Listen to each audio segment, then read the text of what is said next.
여러분, 내년 초도 어렵다. 지금 그런 지표들이 계속 쏟아지고 있습니다. 당장 말입니다. 경기 전망 지수를 보면 와우, 89밖에 안 됩니다. 89.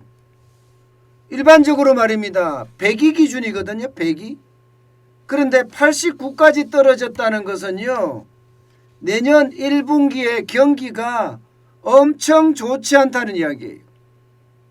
이게 대한상공회의소에서 이게 조사를 한 건데, 이 정도로 내려가면 최악이다 이렇게 이야기합니다. 특히 대한상공회의소에서는요, 일반적으로 조사를 할 때 제조업체를 중심으로 하거든요. 제조업체를 중심으로. 이번에도 2371개의 제조업체를 중심으로 했습니다. 그런데 그 지표가 89까지 떨어졌다는 것은 대한민국의 제조업의 상황이 좋지 않다는 뜻입니다. 그만큼 나빠지고 있다는 뜻이에요. 그 추이를 보면 여러분, 2020년 진짜 안 좋을 때 말입니다. 코로나19가 난리를 쳤을 때가 2분기 3분기잖아요. 이때 제조업 전망 지수가 57, 55, 4분기도 58을 기록했습니다. 그러다가 2021년 1분기 들어와서부터는 좋아지기 시작했어요. 77로. 그리고 2분기에는 99까지 올라갔습니다. 그리고 3분기에는 여러분 103까지 올라갔어요. 그러던 게 4분기에 91로 떨어지든지 내년 1분기에는 89까지도 지금 빠지고 있습니다.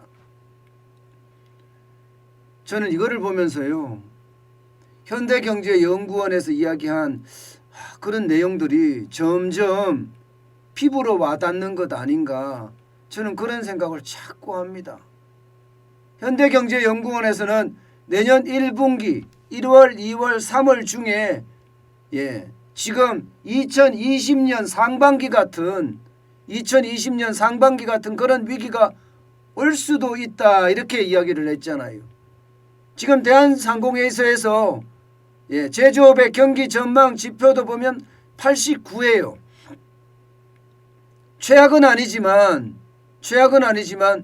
떨어지고 있다는 것, 2달 연속, 2분기 연속이죠. 2분기 연속 떨어지고 있다는 것, 이것은요, 어째 보면 점점 상황이 좋지 않아진다는 이야기입니다. 게다가 수출기업의 경기 전망 지수도 94까지 떨어졌습니다. 수출기업에. 이것은요, 수출도 더 안 좋아진다는 이야기잖아요. 여기에다가 내수기업은 88까지 떨어졌습니다. 전부 다 기준치 100 이하입니다. 100 이하.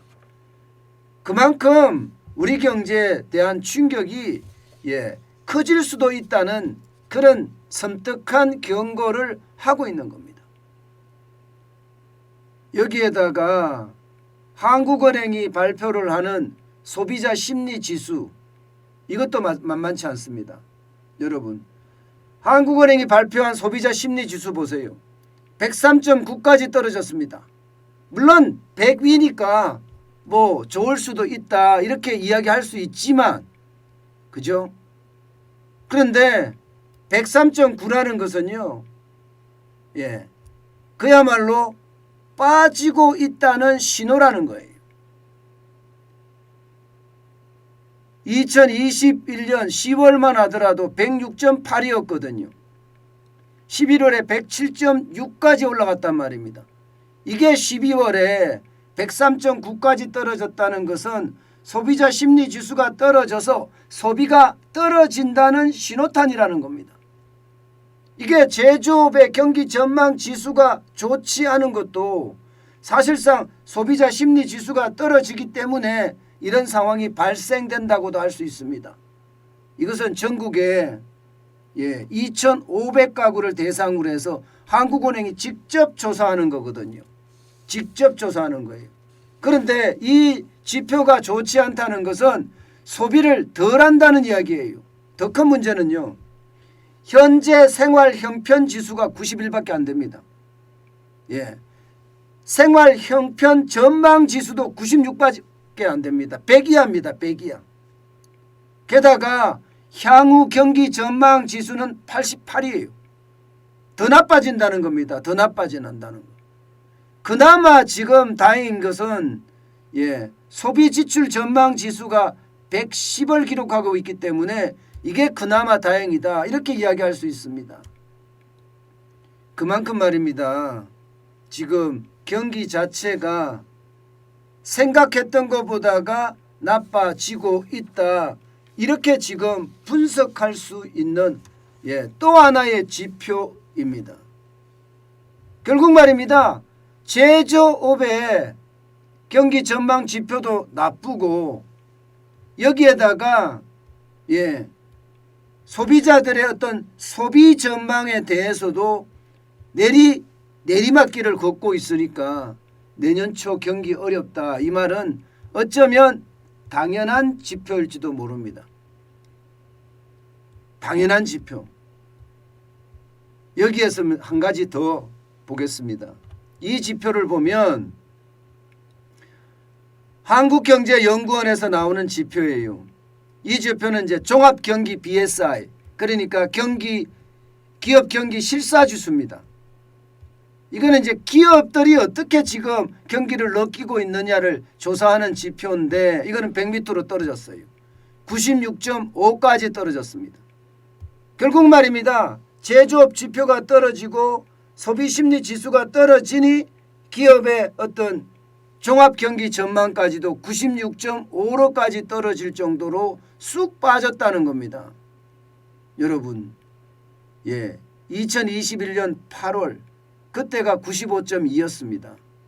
내년 1월이 96.5라는 것은 경기가 꼬꾸라지는 그런 형태라는 겁니다. 9월에 100을 넘어서서 계속 100 이상을 유지하다가 1월에 96.5까지 지금 떨어졌다는 이야기잖아요.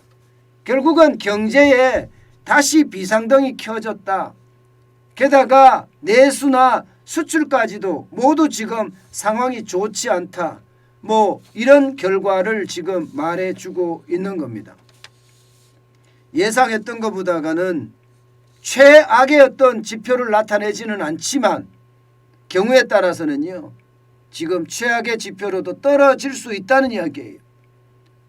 코로나19의 신규 확진자가 지금처럼 늘어나면 사회적 거리두기를 강화를 하면서 좀 떨어졌다고는 하나 지금 다시 늘어나는 모양새거든요. 오늘 0시 기준으로 최소로 잡았을 때도 5천 명이 넘어섰습니다. 그러면 이게 최대로 갔을 때는요. 5,500명까지도 갈 수 있다는 이야기거든요. 오늘 0시니까 월요일 날 일어난 거잖아요. 이게 만약에 수요일, 목요일 이때쯤 오면 다시 6,000명대, 7,000명대를 간다 그러면요. 이것은요. 어쩌면 지표가 지금보다도 더 나빠져서 이제 섬뜩한 경고가 아니라 섬뜩한 상황이 될 수도 있다는 것. 이것은요. 늘 지표가 말해줍니다. 그만큼 우리 경제가 내년에 순탄치 않다는 것은 지금 지표들이 다 하나같이 아래쪽을 가리키고 있습니다. 아래쪽을. 위쪽을 가리키는 것이 아니라 아래쪽을 가리키고 있어요. 그래서 조금씩 두려워할 수밖에 없다. 이런 생각을 하게 됩니다. 저는 여러분들에게 늘 말씀을 드리지만 내년의 경제 진짜 백척간두라고 이야기했습니다. 누란지휘라고 이야기했습니다. 그만큼 정부가 기민하게 대처하지 못하면 내부로부터의 위기도 올 수 있고요. 외부로부터의 위기도 올 수 있다는 것 아마 이제 여러분들도 느끼고 계실 겁니다. 우리는 거기에 아주 기민하게 대처하기 위해서 제가 늘 말씀드렸다시피 현금 비중을 좀 높이자 하는 이야기 우리 함께 기억하자고요.